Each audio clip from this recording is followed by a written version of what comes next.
So we're going to begin.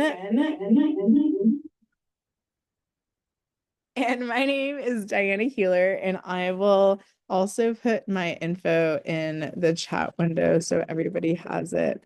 And I can throw it on the board for you as well. But if you have any questions as you're going through the recording, if you're watching the recording, feel free to reach out. And if you have questions about Premiere, even just like down the road, feel free to reach out. This is my contact info, and let me share the screen as well. So that is me. That's my contact info. And I am an Adobe educator with over 2 decades of classroom teaching experience. And I started off actually in Photoshop, but now I'm very much like a video person. And I did video production in college, worked on set for over 15 years as a DP and a gaffer and an editor and VFX person. And now I teach a lot of Premiere and After Effects courses for Adobe and USC and Occidental College and Art Center College of Design. So I'm all over LA doing that. And also I got to go to Arizona last week. That was fun, and teach at ASU. Um, and I just like video editing. So if any of you have questions about video editing, if you have questions about video editing, just feel free to ask and reach out, and I'm happy to talk about that. But our topic today is what is new in Premiere. So I have a couple of exercise files. If you're in class and want to follow along with that, or you can use your own project as well. And we're going to take a brief look at some of the things that are cool and new in Premiere, and then maybe talk about some of the advanced concepts like color grading, and different things that we can do to just make our videos look a little bit better. So if you've taken the Premiere Pro certification course, that goes over very specific things and kind of only goes up to Premiere Pro 2022. So we're going to cover kind of like the last 3 years of what's new and exciting, and then also just talk about how to make better videos. So if you have the demo files, that is actually from a project that I shot with my clients. It's a very dramatic project. And we do a reel day every year at our talent agency where we'll film our clients' projects in a role that they want to be in. So the demo file project that I have for all of you is 2 of my actors, and it takes place in a morgue because they wanted to do kind of like a CSI, NCIS crime procedural drama that they wanted to get cast in. And they're talking about how this one person's sister got found half eaten by hive beetles. So that's the overall concept. So to start, if you want your workspace to match mine, we're going to come up to Window, Workspaces, and we're going to go over to Editing. And quick overview of Premiere in case it's your first time. In the upper left, we have our source window where we're going to preview our clips. On the right-hand side, you have your program window, which is the final output of what you're looking at. Down here, we have our timeline. And then over on the left-hand side, we have all of our files and our project stuff. So taking a look at what we have so far, you can see that everything is kind of named just straight off the camera. If I double click on that first one, that C0197, you can see there is our, do you know what that's called? That's okay. So we call that a slate. And we can see on here that it is scene 1A, and typically that's the first shot of that scene that we're going to use. And this is our wide shot with both of our actors in here. And then we have our close-up shot of our actor on the left, close-up shot of our actor on the right. And then our actor on the right was struggling, so he has an additional close-up shot as well. And so when we're editing, typically what we would do is first preview all of our media. So we would double click on our clip to look at it in the source window. And we would rename our clips as we go. So like I would click on this to rename it and relabel this one like this is my wide shot. Then the next one, his name is Dio. So I might put like Dio, CU for close up. And then our next one, his name was Sari. Sari. And that was close-up number 1. And this is Sadie's close-up number 2. And so that way, already when we're editing, I don't have to keep coming back and like double click, etc. So what's different about naming this here as opposed to in your browser is that this is not actually changing the file name. So if I realize later on, like there should have been another shot here that maybe got moved or deleted, what you can do is right click and you can scroll down to reveal in Finder or Explorer if you're on a PC. And when you open that up, it will show you this is where it is. So even though I relabeled things in here, and this is important on bigger projects, if you realize like, oh, I'm actually looking for a clip that is similar to this one, but I'm not really sure where it is, you can come back to Finder and be like, oh, let me see what I shot right after or right before, because the file name doesn't change. So what you don't want to do when you're editing is relabel stuff directly in Finder. You always want to do it when you're on inside of Premiere because it's doing it just in the program itself. All right, so typically when we edit, we would do something like bring the wide over and we have our wide shot in here. And then we might go through and like cut to different shots over here so that we can like insert different close-ups of people. So new features in Premiere that will make your workflow so much faster. First thing is we can see in here, he actually messes up several times.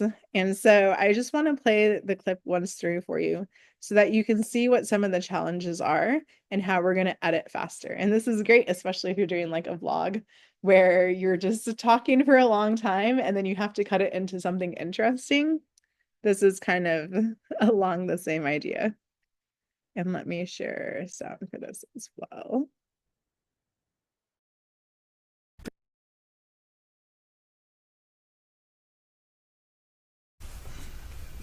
Sound speeds. Camera speeds, mark it please. 1 apple, take 1. Wait, but this is 2 apple. But that's okay. We're good. Set. Action. Hey man, you sure you want to do this?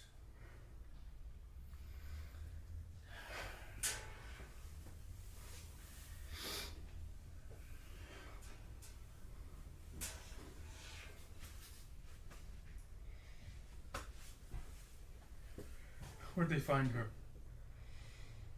She was buried under the Santa Monica Pier. I'll start with second. Whoever's moving, please hold. Still rolling!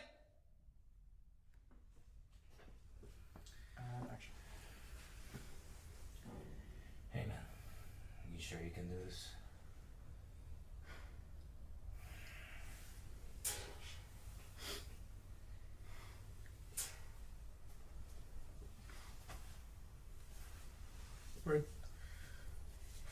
Where did they find her? She was buried under the Santa Monica Pier. Santa Monica.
I realized I was muted. That is the one tricky thing about teaching in this classroom is that I can't play out sound and talk at the same time. So apologies if you're watching the recording.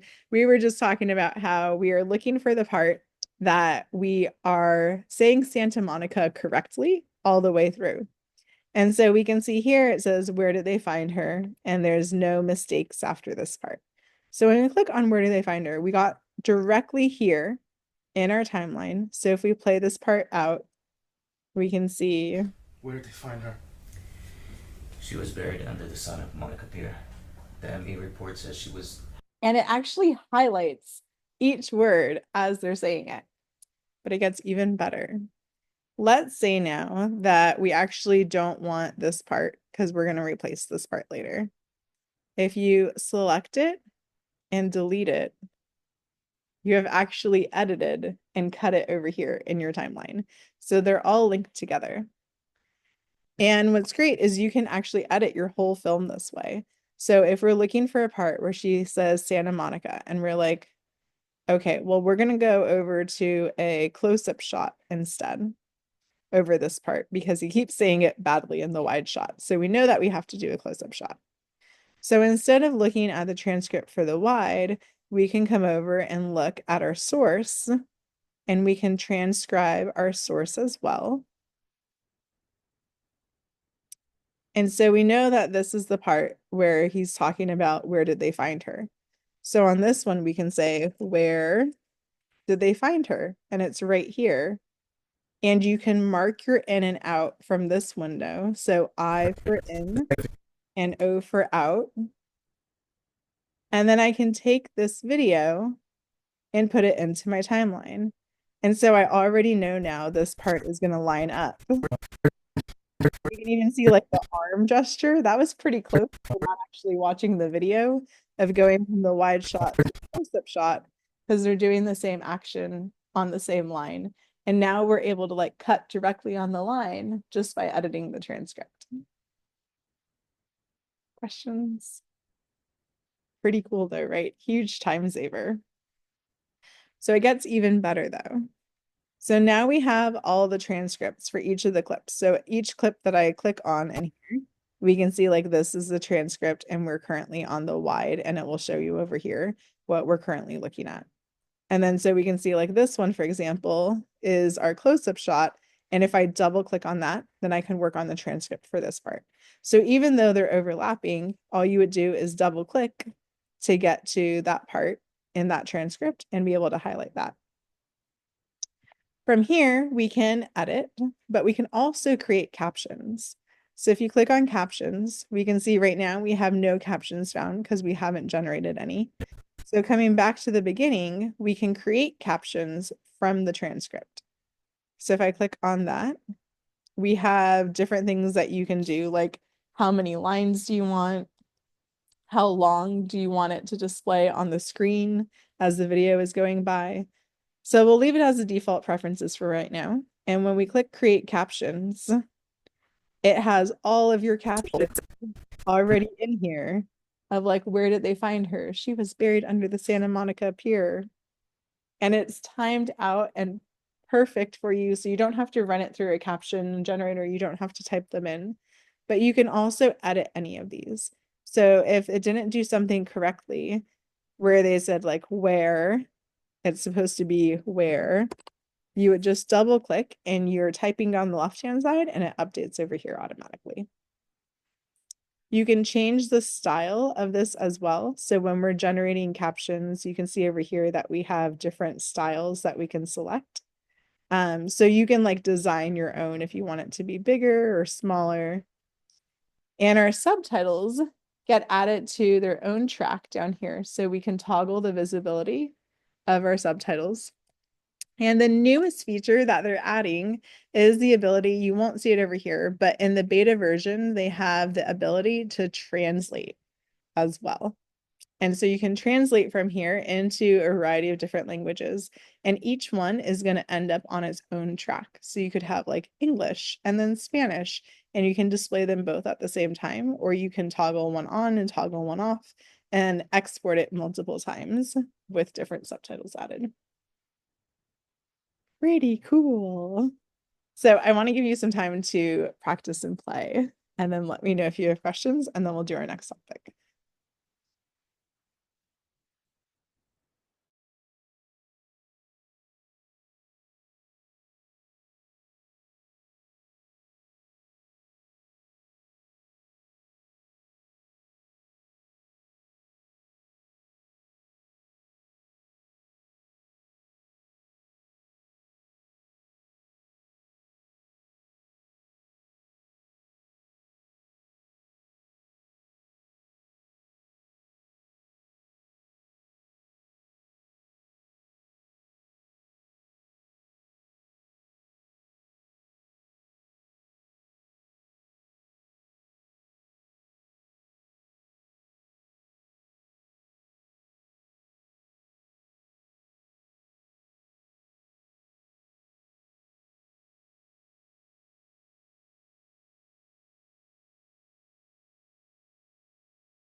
So that's a good question. So if you double click on any of the captions, you can see over here that you have a track style.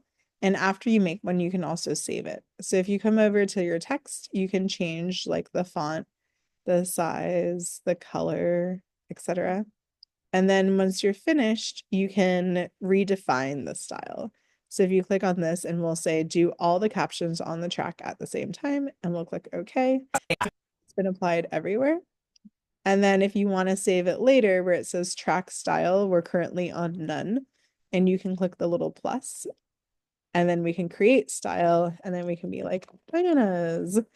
And then where it says save to project, yes, but you can also save it to local style. So if you're making multiple vlog videos, then you can load this each time. And then that could be just like the style of what you're making.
All right, next set of tools, AI tools. And so everybody's like, no AI. I think AI, if you're using it in a way that is enhancing what you're doing, is like a good use case of AI. Like, for example, when we used to do rotoscoping in video and we're like painting out each cell, now the computer can try to figure out what you're trying to track, and then you can like repaint and you just hit the next one, and the computer's like, yep, did it. Next, yep, did it, as opposed to like painting it out. So in a similar sense, some of the tools that I'm going to go over, like, yes, we don't need as many roto artists So it is taking jobs. But yes, now that the computer is able to do something that was like a task that most people found very boring and not something that they wanted to do, in that same way, we can speed up our workflow for a lot of different things. So one of the new features in here is if we are doing sound and color, we have a handful of different corrections. So I'm going to go over the new features first, and then we'll also just talk about things in general of how we can make things better. So looking at our sound, we can see over here that this is clearly a dialogue track because people are talking.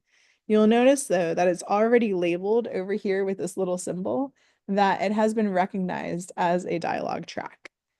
If I come up to window and I go to my workspaces and I open up my audio workspace, you'll see that I have an essential sound panel on the right-hand side. And the newest feature of this is enhanced speech. And this is what's crazy. So when we're typically editing, we're going to do a handful of different things, including doing some repair. So you can see like even right now, you have the projection sound, you have like a little really high pitched sound of the lights. And we also have an air conditioner that's a little bit lower. So we have like 3 different frequencies. So even if we were totally quiet on set, we're still going to have to reduce the noise. And we would do things like reduce noise.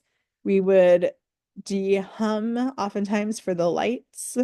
We would maybe reduce reverb. We might add some clarity as well. So if we're working with an actor and when we're working with dynamics between natural and focused, usually when you talk, your like voice is going up and down in terms of loudness and volume, but using dynamics processing, this allows you to have it allow more fluctuation, or when you go to focused, it keeps your voice kind of all at the same level as opposed to having differences in your volume. We also have things like EQing or equalizing that allow you to make it sound like you're podcasting or on an intercom or things like that. And then we also have vocal enhancer, allowing the end sounds of your words to be more pronounced. So this is clarity. So this new AI filter does all of these things with just using a slider. So all of these things are still there for you to kind of like evaluate and play with. But this enhanced speech is the newest thing. And all you do is click on the track that you know is dialogue and you click enhance. And it will analyze and figure out like, oh, it should take out noise, it should EQ it, and you adjust how much you want it to be enhanced just with a slider. So what's crazy about this is just like how much work it does for you, but also how good it is at reducing echo and background noise and making people sound good all at the same time. And so it basically is going through the track and looking for any frequencies of noise and reducing the decibel level for that. And then it's also adding some basic enhancements, like making sure that we have a good mix of people's voices going up and down, but also being able to be clear. And then using our slider over here, after it's analyzed, it only needs to analyze once. And then you're going to decide if it is like subtle or if you want it to be like really pronounced. The cool thing about this too is that after it's analyzed, you don't have to keep analyzing every time that you do the slider, and you can do it in real time. So I would recommend when we're listening of starting with it really low and then bringing it up just the amount that you need. So you'll be able to hear the difference, maybe depending on how loud this projector is. I'm just playing it from my computer so we don't have the feedback echo. Sound speaks. Camera speeds, mark it please. 1 apple, take 1. Wait, but this is 2 apple, but that's okay. We're good. Set. And you can see actually- like right around there, my voice started Amen. to change. Sure, you want to do this? And now about halfway, and you can probably hear just on your own computer and with your headphones, that it sounds like we're in a professional sound recording booth where everybody has like no noise. Their voice is really focused and clear. You can hear both of them enunciate really well. And the volume level, instead of fluctuating a lot like it was, is now kind of all hitting at the same level. So it's just kind of like doing all the things at once through a slider. Crazy. So take a moment and play with our essential sound panel, and then we're going to talk about how we can also AI our music now too.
A great place that I like to get royalty-free music is Pixabay, so Pixabay.com.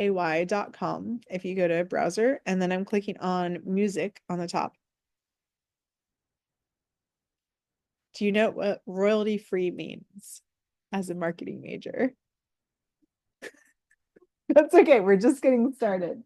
So royalty free means that we can use it without paying royalties. So oftentimes if you use music like you're using a popular song or something in your project, you actually owe them depending on what you're doing with your project. So if you're putting it online, you have to pay something. If you're releasing it in the theater, it's something different. And so when it's royalty free, that means you can use it however you want without paying any royalties to people. And so when we're browsing for music, we can type in something like, if I'm doing a crime drama, I can even type in like crime drama, for example, and you'll see that you have a bunch of different ones. And unlike working with a composer, we can't really customize what we want it to be or the duration, but you can filter by that. So if you come over on the top, we can do duration. And let's say that I just wanted some kind of like intro crime thriller music. And I went to 0 to 30 seconds and I'm listening to these and I didn't really like any of them. But I saw something that was between like 2 and 4 minutes and I was like, ooh, this cinematic one is amazing, except I don't need it to be 2 minutes and 53 seconds. So firstly, let's take a listen. So on any of these, really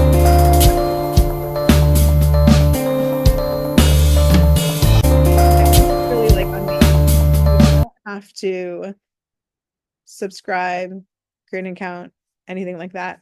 You can just find the one that you're looking for, come to the right-hand side and download it. And there is my MP3 file. So coming back to Premiere, now we can come back to our window workspace and let's go back to editing. And I'm going to import it by double clicking in the lower left.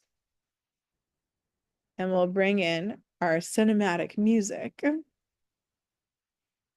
And we're going to add it to our timeline just like we would do a clip by clicking, dragging, and dropping it in. And so typically before, if we wanted something to be shorter, we would play it.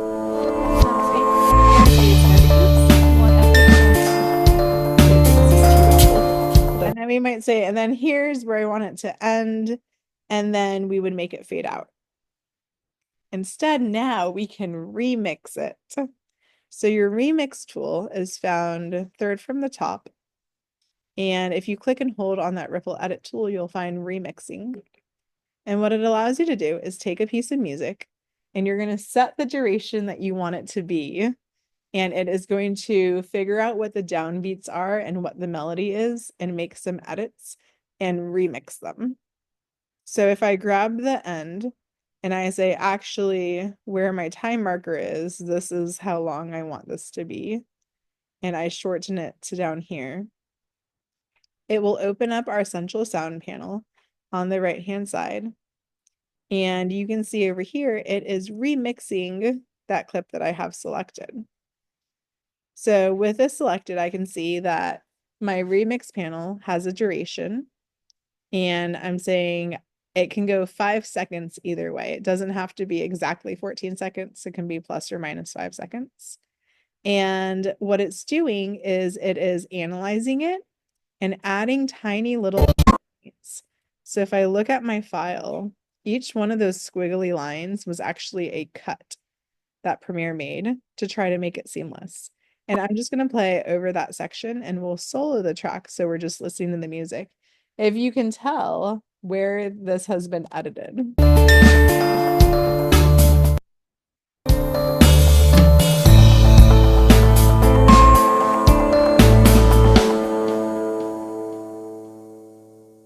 And so you can see, yes, there is one point in here that was pretty bad, but the rest of it, you couldn't actually hear any difference over these little squiggly edit points. And then it sounded like it wrapped up in kind of a melodic way at the end, as opposed to just like getting cut off or fading out randomly. This was like actually ending. So that remix tool allows you to pick a new duration, and then you can also customize this more in terms of how many segments you want. So you can see here, I had quite a few breaks. If you wanted less breaks, you can go over to fewer and it will reanalyze and create less edit points. Some songs also have like a very different intro versus ending. So if you wanted to have like lots of different stages of the song, you can say that you want more variations. And you wanted it to be more melodic variations, or if you wanted it to be more harmonic, like the chord progression. And so those sliders help you customize where those edit points are. And you'll notice I didn't have to reanalyze it because you only analyze once and then you can adjust anything that you want down here. But this is a great tool if you don't have a composer to like take a piece of music and make it fit exactly what you're looking for. All right, other questions so far? I can't find the remix. Yeah, if you click and hold under that. Mm-hmm. Oh, Yeah. And then you can just use it and then drag the end of your audio to the length that you want it to be, and then it starts analyzing and pops it with it. And then it's like this little part where it says duration. So you might scroll down and make it bigger so that you can see. Yeah, there you go.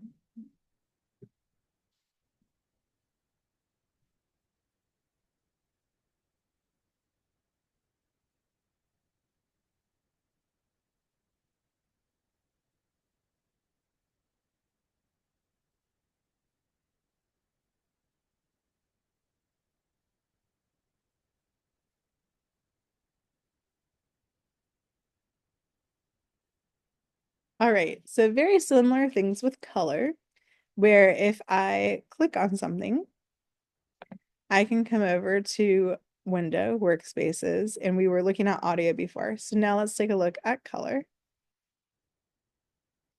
And I have a lot of different rooms that I can work with. But if I scroll down basic correction, you can see now, very similar to my audio, I have this auto magic wand thing. And typically when we're working with color correction, we're talking about like the exposure, the color balance, the amount of saturation, and we can adjust all of those things similar to what we would do on our camera. But now we have just like a fix it button, which we didn't have before. And when we auto do it, you can see it has now changed this. And very similar to our audio one, we have an intensity slider as well. So it just needs to analyze once, and you can increase it based on that already. So you can see it's actually adjusting the sliders down here. So you can see what it's doing on this one, as opposed to on the sound, you can't see what's actually happening. But as I bring my slider up, you can see it is really increasing the saturation, bringing down the contrast, upping the exposure, and making all of these things. It's almost like a little ghost hand pushing the slider wheels. And so this is how we can auto do it. But I was going to say we'll do a short break. After our short break, we'll take a look at how we can enhance and do some really meaningful color grading in Premiere. Because I think that that's, if you're self-taught, one of the like least obvious things versus like putting in clips and adding titles and things like that most people can do. But the color grading part, that's advanced. And so we'll take a look at that. But what I wanted to show you is that you have basic filters now on both this and your audio, where it's like a one-click stop of auto and a slider.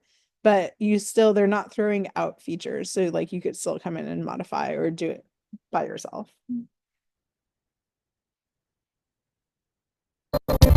Okay, I'm gonna turn off my music for a moment.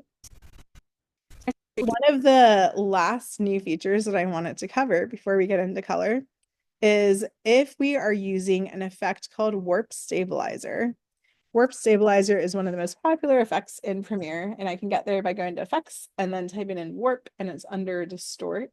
Warp Stabilizer basically pretends like we are on a tripod or a gimbal.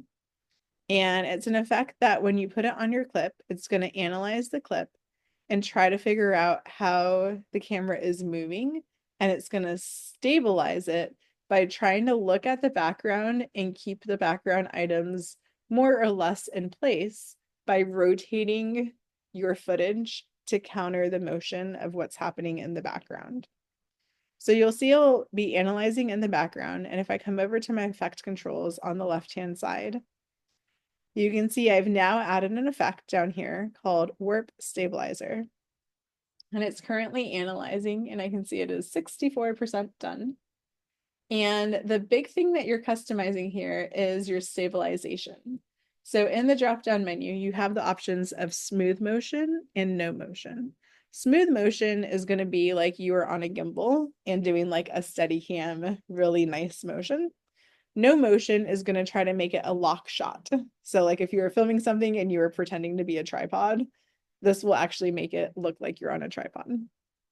The way that it works, like I was mentioning, is that it's going to rotate it. And then because it's rotating, it would show black corners normally, because now we're out of video. So then in order to not show black corners, it's going to crop them. So now we've ended up with like a black border around our video, and then it zooms in. So the smoother you make the motion, and you can see the smoothness over here, the more it is going to crop and zoom in. So you can see if I wanted this to be 50% smooth, it is actually zooming in 150%. So what the effect looks like is if I go to stabilize only, this is what it's doing to my footage. Sound speed. Camera speeds, market please. 1 apple, take 1. Wait, but this is 2 apple, but that's okay. And We're so good. it's like almost Set. like it's following them around Action. and trying to keep it Amen. stable. So after it follows and tracks them, then it is cropping out anything. So if I look at this, because I wanted it 50% smooth, this is how much I'm losing. If I take my smoothness level down, you can see now I'm able to preserve more of the edges by having less smoothness, and so it doesn't have to crop quite as much. In terms of the framing, you'll see that auto scale is typically the one that will be selected first. But one of the newest things is synthesize edges, which I think is really funny. So when we went to crop, you can see how there's like black on the side.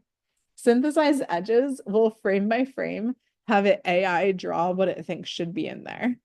So if you're using this effect, I would not recommend that because that's going to look funny, but rather auto scale and that's going to zoom in. So you can see this is what it looks like if we're now stabilized. But this is too Apple, but that's okay. We're good. Set. And you can see Action. it kind of seems like now we're like Hey man, flying in the scene sure you and want to do like this? hovering there. And you can also see because SETI is moving a lot, that the camera is actually moving along with him, treating him like he's furniture that we're trying to keep stable. So depending on your shot, this could be hit or miss. In terms of the method, if you have a lot of that ripple effect, instead of doing subspace warp, you can also do position, scale, and rotation, and it'll have just like a little bit less of that breathing motion. And it won't be quite as smooth, but it'll look a little bit more like natural, like naturally handheld. So you can see that's with that effect turned on. Where'd they find her? And now we're just kind of like She was buried casually under the like Santa Monica Pier. freely holding the I'll camera. start with stuff now. So what's funny is if we went back and we looked at stabilized crop, if we let it auto generate this black background, that's the synthesized edges. And this is the newest thing that they have added in. And you can see that it can tell that we are in a hospital and it's stabilizing and it's basically painting in frame by frame, just like a picture on its own. So if you're in something where you have a really easy background for it to figure out, it will do a good job. This one you can see kind of a struggle. It wasn't really sure what should go in some places. Um, we'll let it catch up for a moment. But the synthesized edges is like the latest thing that has come out. And so you can see it's like a little janky. We're a little bit wavy. Sometimes if you have a pattern, it will get repeated up here. It's kind of like autofill in Photoshop.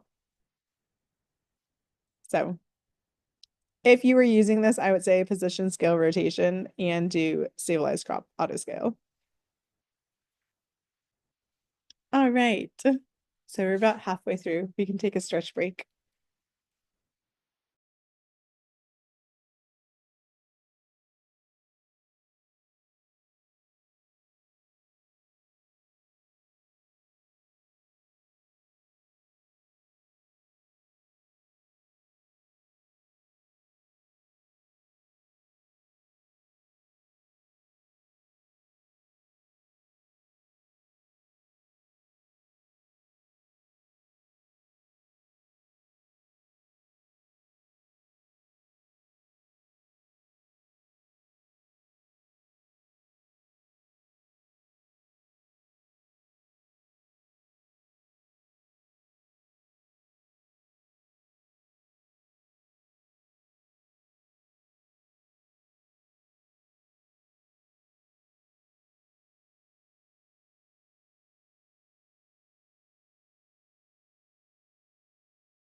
All right, so for our second part, we are going to take a look at some advanced color grading that is just going to make your videos look so much better. So if you're following along with exercise files, I have two of a leopard that is in a tree from a documentary.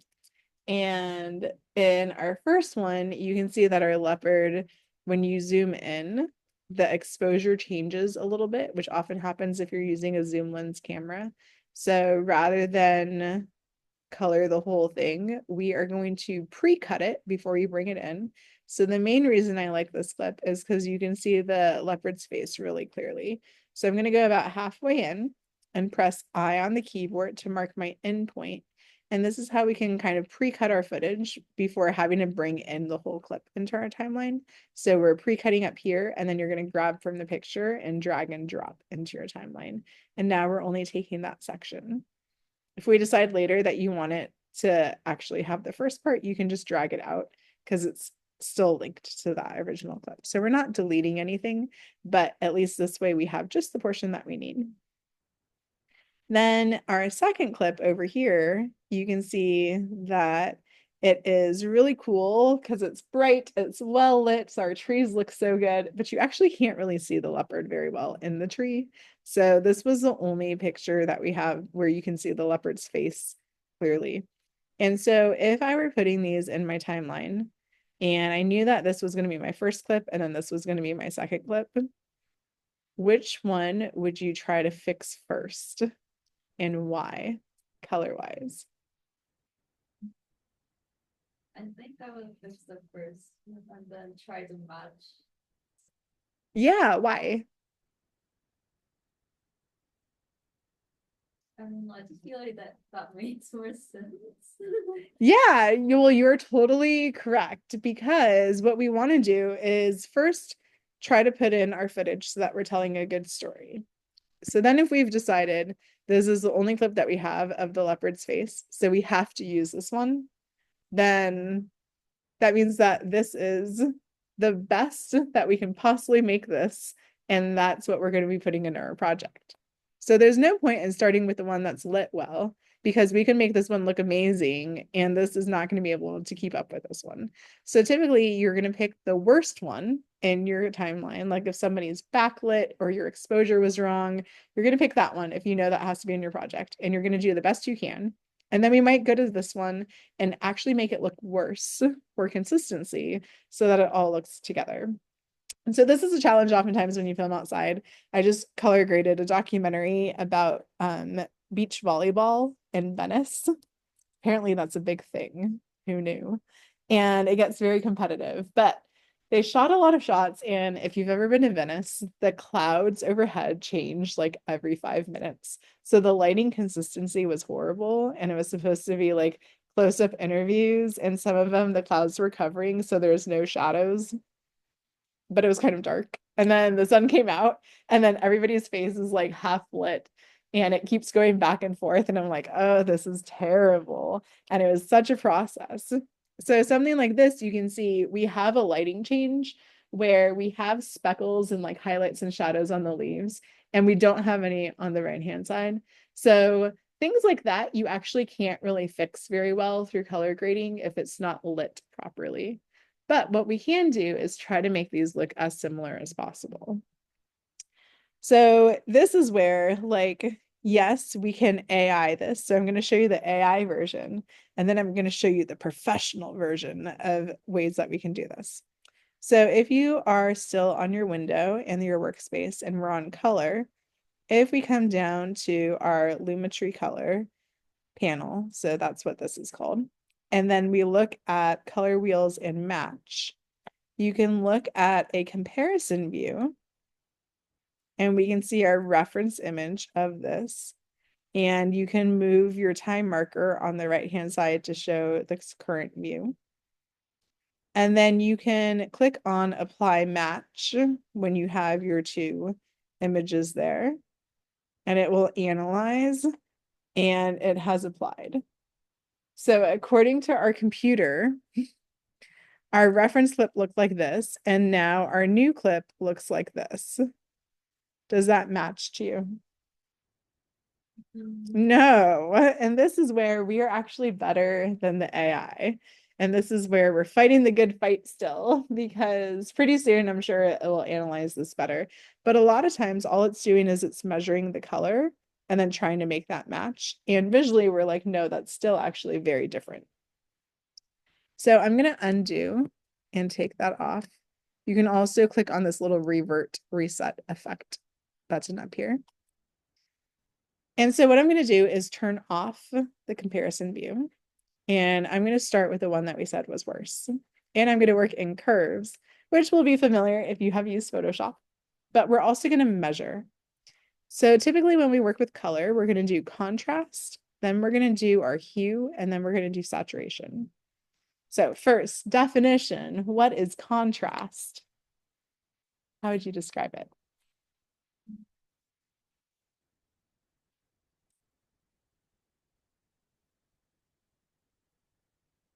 The difference between like dark and light color. Yes, that is perfect. Yes. So the difference between dark and light. So when we're talking about contrast, you're really specifically looking at light, not color. And so when we color grade, and I say color grade because we're not just correcting, but we're actually taking all of the changes that we're doing. It might be style, it might be exposure, it might be the balance, and we're putting it all together. So when we say color grading, we're doing all the things. And if we click on Lumetri scopes on the left-hand side, you can actually measure what you are doing. So my scopes might look different from yours, and we're going to just look at one at a time. So if you click on the little wrench at the bottom, we're going to start by coming down to where it says waveform type, and we're going to change that to Luma so that we can measure the type. I know my pop-up window is not actually showing for whatever reason on the projector, but if you click on that wrench, you'll see a little pop-up and it'll say waveform type, and we're going to Luma. And then under our check boxes, now you should be able to click on waveform Luma and then have something that kind of looks like this.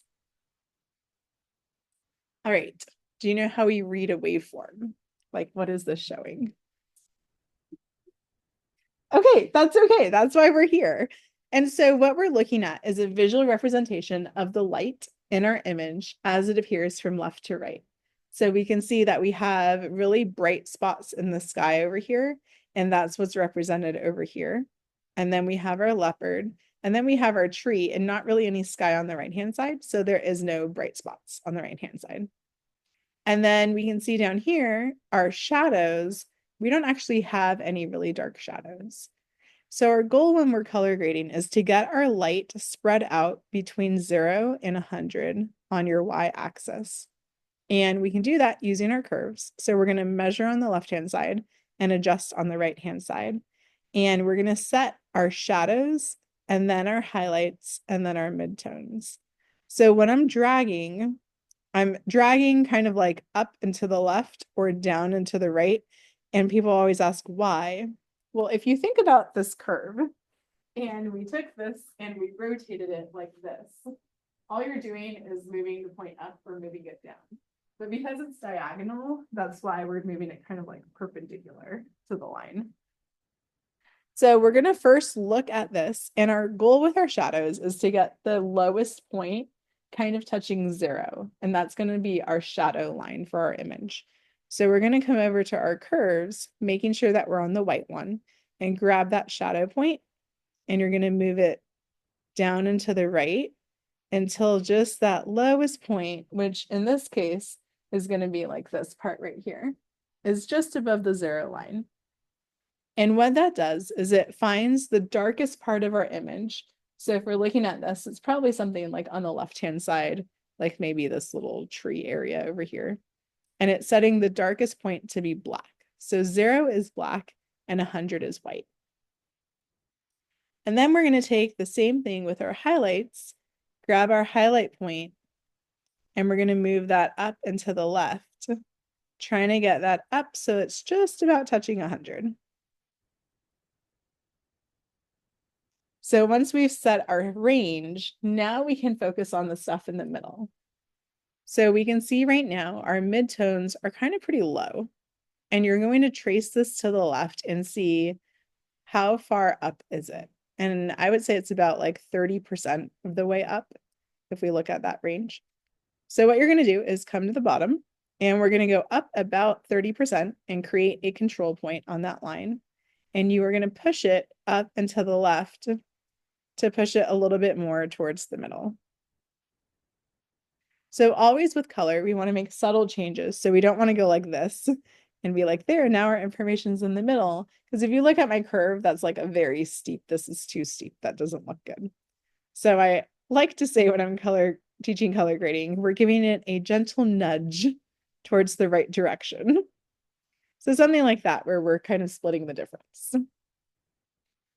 Then anytime that we have nudged something, oftentimes we have to adjust either the shadows or the highlights depending on where we were. So in this case, I would take my shadows and I would just pull those back down a little bit since they came off that 0 line at the bottom.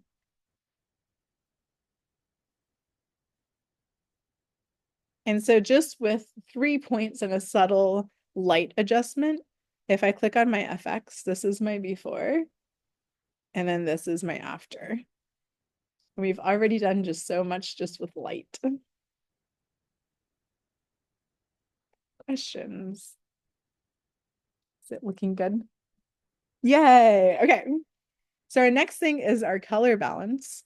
So if we click on the wrench again and go over to our parade type, we want to change the parade type to RGB for red, green, and blue. And then you're going to click on the parade to open it up and then click on the waveform to close it. And I usually, when I'm on a laptop, just have one open at a time so that you can actually see what you're doing and see all the little numbers and the details. Because our goal for this one is to make the patterns align, and that's very hard to do if it's small. So what you're looking at is the exact same thing that we had before, so a visual representation of light in our image, but now it's repeated over our 3 primary colors of light of red, green, and blue. And you'll see under your curves, you also have a red, green, and blue line. So you're going to do the same thing, but this time we're looking for subtle adjustments. And we'll do the same thing in terms of our shadows, our highlights, and our midtones. So if we had a balanced image, all of the shapes would kind of be aligned together. And this is where you have to be pretty nuanced looking at this. And if we're looking at our shadows, would you say currently that they're all even, or does something need to be adjusted?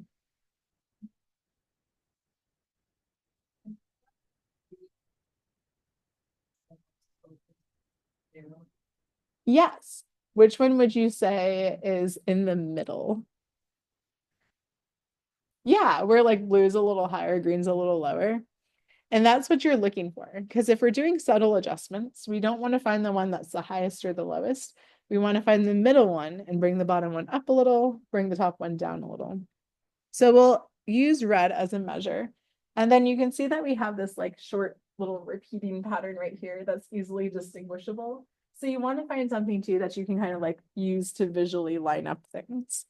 So if red is in the middle, that means we're going to go to green and we'll bring that up just a little bit by grabbing that bottom point.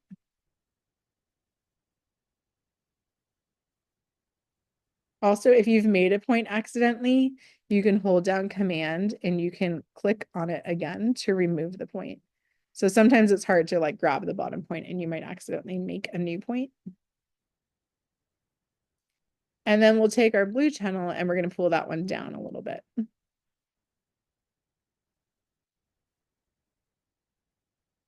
And you can see I'm doing just like tiny little adjustments. But we are balancing now our colors out. Looking at our highlights, we can see that these are kind of mostly all even. What about our midtones?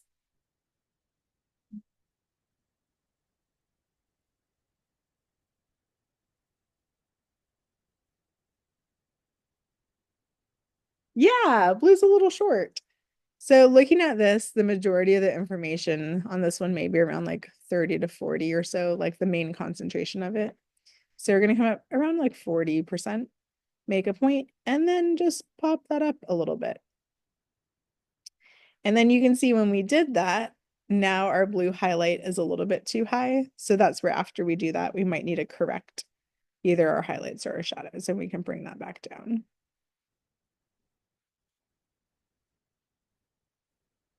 All right, so we have done our contrast. We have done our hue or the color balance. And lastly, we're going to do our saturation. So if you click on the wrench, and then we come over to the vector scope again, and we're closing the parade. Your vector scope is a color wheel. So you can see that you have red, magenta, blue, cyan, green, and yellow. And if you look at our colors, you can see that we still only have 3 colors. So how do you think if you wanted something to be more yellow, what would you do?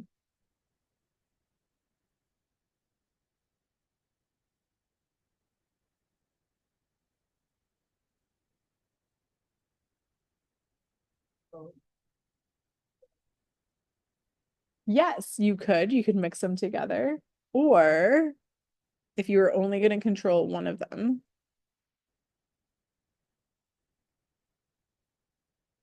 Not sure. Yeah, that's okay. We can also subtract blue. So we could mix red and green together, and that would make yellow. Or we can have less blue, and that will move to the yellow side. So our primary colors of light are red, green, and blue. As opposed to like when you're painting and we say red, yellow, and blue, light gets mixed together differently. And we call those additive colors because we're adding them in to make what we're seeing. Our other colors, cyan, yellow, and magenta, are what we call subtractive colors. So you're going to subtract a primary color to make one of those. So you can see on the color wheel, if I was on blue and I subtract it and I pull it away, it is moving towards the yellow side. And if I add it, it skews to the blue side. So that is why we have additive colors and subtractive colors. So first you want to look at your color trace and see, does that make sense for your image? And if I look at that, yes, I think that we did a good job of balancing color because it's around yellow and green. And that makes sense because it is a leopard in a tree. So I should have more yellow and green than anything else. So this is a good point. If you look at it and you're like, ooh, my leopard actually has a lot of pink and blue, then go back to your parade and fix that before you continue. But this is correct. And now what I'm aiming for is I have this little hexagon connecting all of my colors over here. And a good amount of base saturation is to have the furthest part that extends barely touch this line. So I'm going to come down to where it says hue versus saturation. And I'm going to click on this to create a point. And I'm going to push upward to pull that trace up. And so you can see if I go down, it desaturates the whole thing and pulls it in. When I push up, it is going to blossom from center, and we are aiming to push it up just so that, in this case, that yellow part over there is touching that hexagon.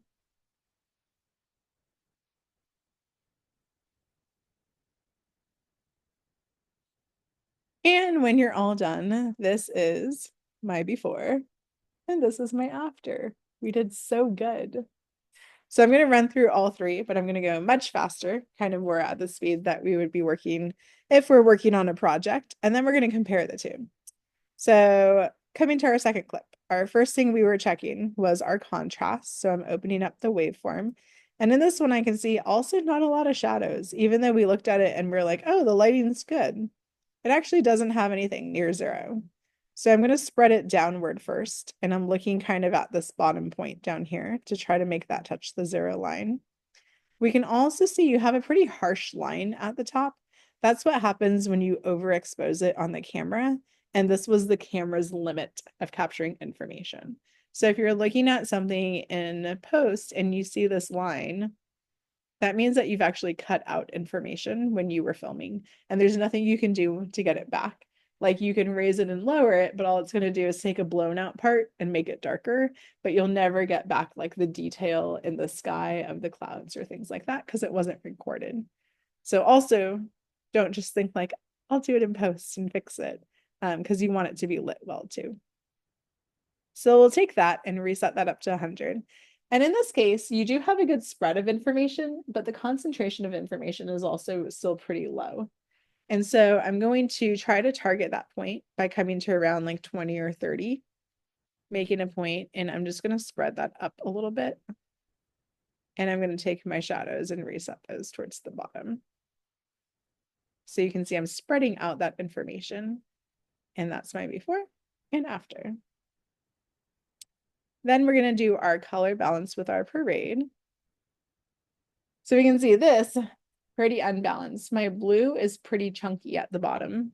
So my red and my green look a little similar in terms of shadows. So I'm going to focus on the blue and take that and just push that upward a little bit.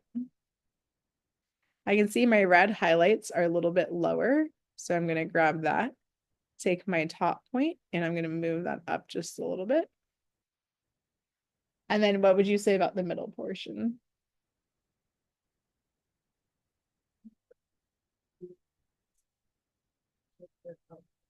Yeah, so let's take our blue and we're going to make a point and try to grab that bottom part of the information, and we're going to shift up a little bit. And it's a little bit hard to see on the projector, but our green is actually a bit higher than our red as well. And we have like more of a concentration on the top portion. So I'm going to very subtly take our green channel and take that higher end, and I'm going to pull it down just like a little smidge. Like so. That was very subtle. And so when they're color grading too, oftentimes they have those control surfaces that you've seen in like after the movies and the whole platform with like wheels and sliders. And it's because we're making like such tiny changes on these. And then so once we're happy with that, then we can check our vector scope. And you can actually see this has a good amount of saturation. So this was our before, and this is our after. And we thought before that this looked pretty good, but now we can see like, ooh, actually we were able to make it really good. So we had talked before too about how though this is as good as it can be, going back to this one, this is as good as it could be. So now in terms of our hue, saturation, and contrast, we are going to look, and in this case, we can look at all of them and see what is the biggest change. So if we scrub back and forth between them, what would you say in terms of, is it our saturation? Is it our parade? Or is it our Luma?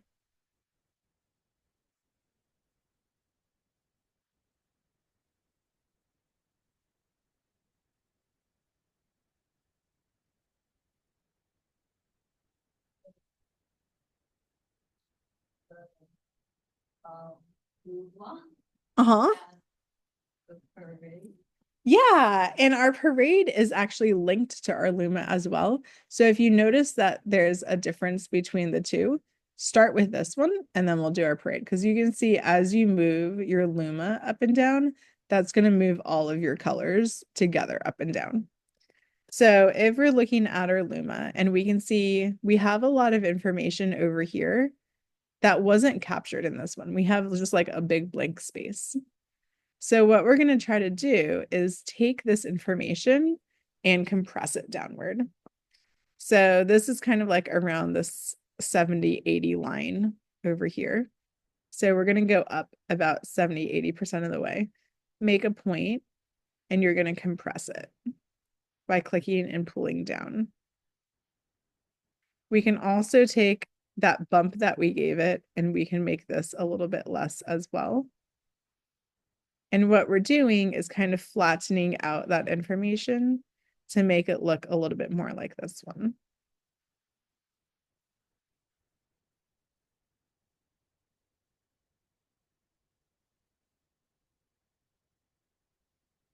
And then in terms of our colors, now we can see that looks a little bit better. But our first one has a little bit more blue, and that looks a little bit higher compared to our second one. So we might need still even more blue in this one. So coming over to our blue channel, I'm going to pop that up even more. That's too much. This is where we mean subtle adjustments. I'm just making it a little bit cooler and maybe even a little bit less saturated. So if I pull down my saturation, you can see it's pulling in my color trace channel, which coming back to this one, I can also, on the flip side, we can take out the blue by reducing it a little bit here. And I think my other one also has a little bit more red. This is a little bit higher here. So we can come over to our red, or we can go to our other one and we can add some red right around the same spot. So again, like it looks like I barely moved it, but you can see this is my moving it before and moving it after. It's just like slightly warmer. And so now going back and forth between the two, we have like a much more consistent level of our exposure and our color balance.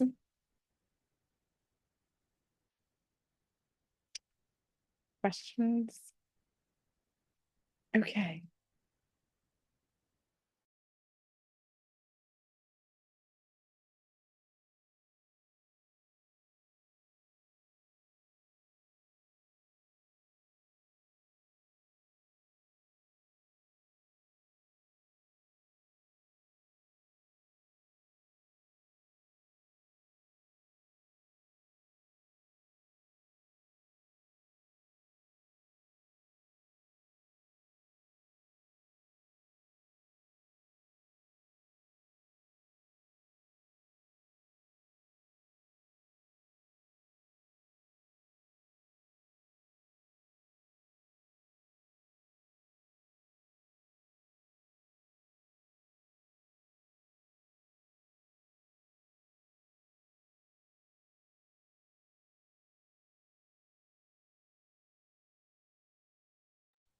Okay, for people watching the recording, we're doing a challenge now.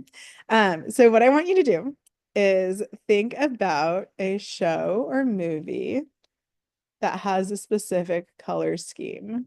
We're going to see how well you were paying attention to this last part.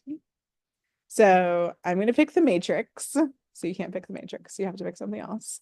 And we know that The Matrix has like a very kind of like green cast to it. And so what we're going to do is I'm going to type in The Matrix. Let me share so that you can actually see what I'm looking at. No, yes. Zoom, I believe in you. Share.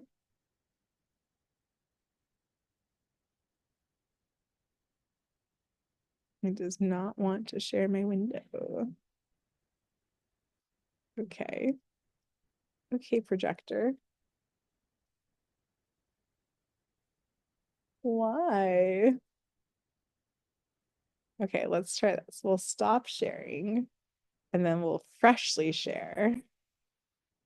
Look at that. Okay, so we have the Matrix and I'm gonna go to images and we're gonna pick some scene from the movie. So maybe like, have you seen the Matrix? Luna, you're killing me. Okay, so we'll pretend like we've all seen the Matrix and we have Neo and Trinity walking down the hallway. And then I'm going to save this picture. So I'm going to right click and save the image. And I'm going to call it Neo walking. Okay. Then I'm going to come back to our site where we were earlier of Pixabay. And I'm going to look for a video that is going to look like my reference picture. So I had two people walking down a hallway. So I'm going to look for people, let's say two people walking. Okay, so coming down here. Ooh, this could also be, ooh, I actually like that.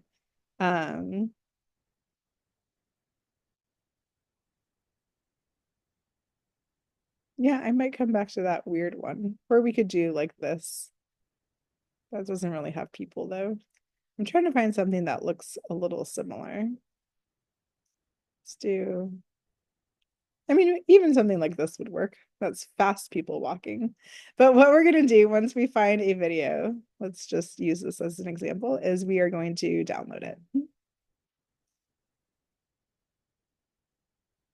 All right.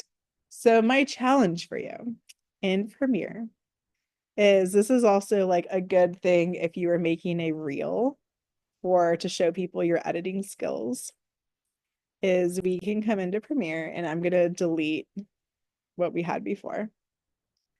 And then I'm going to import. So file, import, except it's not showing that part. But you're basically importing your picture in your video that we just put in. So I'm going to put in my Neo walking.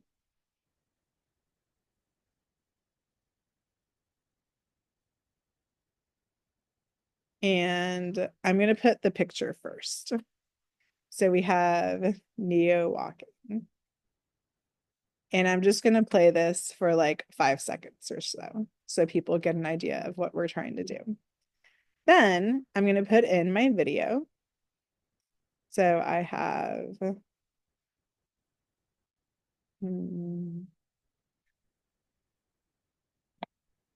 Neo walking, and then I have this. We're going to let this play for about 5 seconds.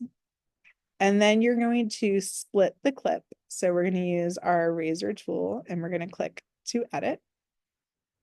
And on the second half, you are going to make this match your reference.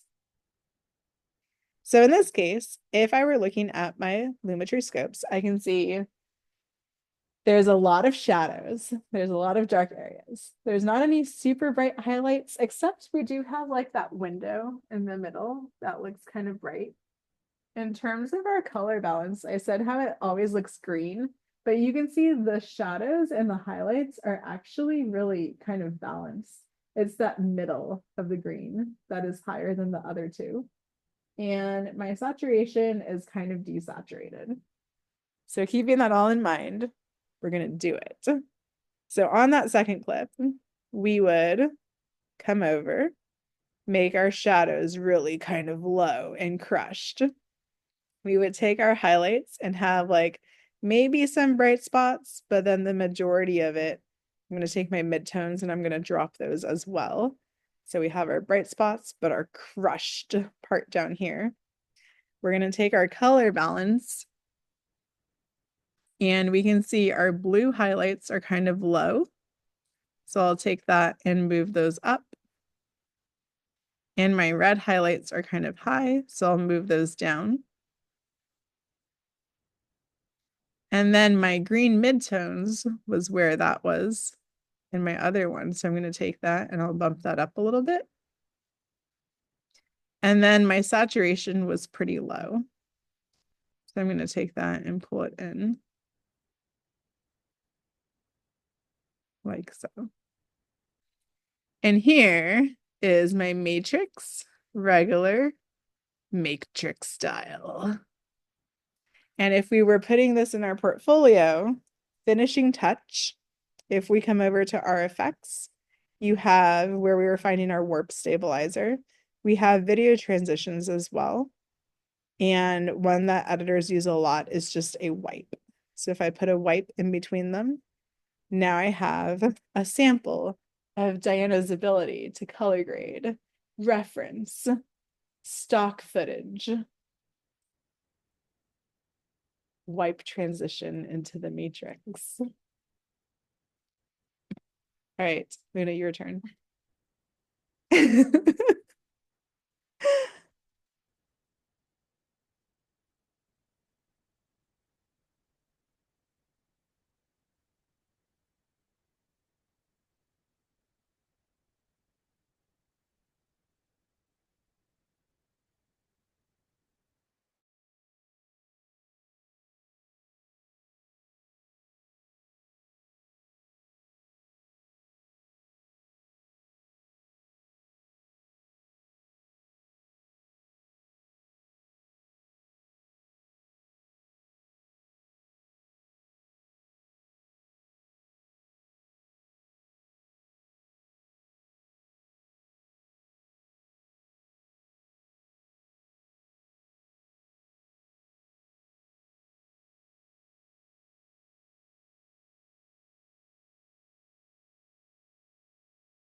right. Well, thank you so much for coming. This was much better than talking to myself the whole time. And yeah, if you have any questions, feel free to reach out. Otherwise, thank you. Enjoy your night. We have one more workshop later in the semester, also same time, same place. So keep an eye out for the schedule, and we'll hope to see you